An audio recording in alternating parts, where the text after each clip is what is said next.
নমস্কার বন্ধুরা, কণা বিশ্বাস কিচেনে আপনাদের সকলকে স্বাগতম। দেখুন, আজকে আমি রান্না করব হাতে মাখা সয়াবিন। তার জন্য আমি নিয়েছি কিছু সয়াবিন, গরম জলে হালকা করে ভিজিয়ে রেখেছিলাম, চেপে চেপে সুন্দর করে ধুয়ে নিয়েছি। আর নিয়েছি পেঁপে, দুটো আলু নিয়েছি, আর একটা পেঁপের অর্ধেকটা প্রায় নিয়েছি। পেঁপেটা আমি লম্বালম্বি করে কেটে নিয়েছি, আর দেখুন আলুগুলো কিভাবে কেটে নিয়েছি। এরপরে আমি পেঁপে আর আলু ফ্রাই প্যানেই আমি ভাপা করে নেব, ফ্রাই প্যানেই বসিয়ে দিয়েছি।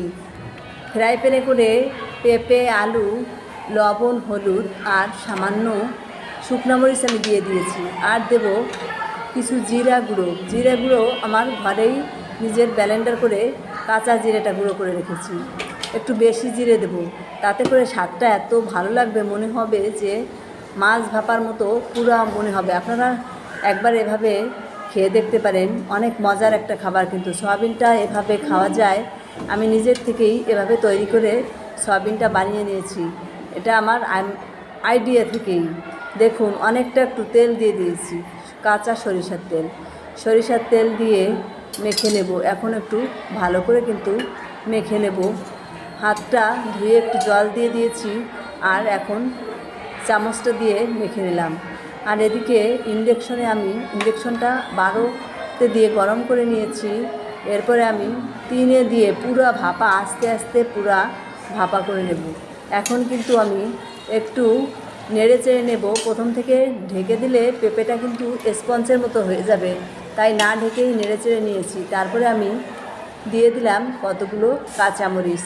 দেখুন, আমার সয়াবিনটা কিন্তু হয়ে গিয়েছে, এত মজার হয়েছে। আপনারা এভাবে একবার খেয়ে দেখতে পারেন, ভালো লাগলে কমেন্টে জানাবেন। আর নিয়েছি কিছু শাপলাগুলোকে ভালো করে ধুয়ে আগের থেকেই আমি ধুয়ে নিচ্ছি। তারপরে আমি ছোট ছোট করে শাপলাগুলো কিন্তু বেছে নেব। দেখুন, ধুয়ে জলটা ঝরিয়ে রেখেছি, আর এভাবে শাপলাগুলোকে বেছে নিয়েছি। আর নিলাম মটরের ডালটা ধুয়ে আমি ওইদিকে কারেন্টের চুলায় বসিয়ে দিয়েছি সিদ্ধ করার জন্য।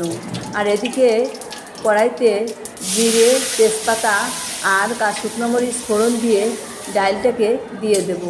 ডালটা যখন একটু গাঢ় হয়ে আসবে, তখন কিন্তু আমি শাপলাগুলো দিয়ে নামিয়ে নিয়েছি। অনেক মজার একটা খাবার, এভাবে খেয়ে দেখতে পারেন, ভালো লাগবে।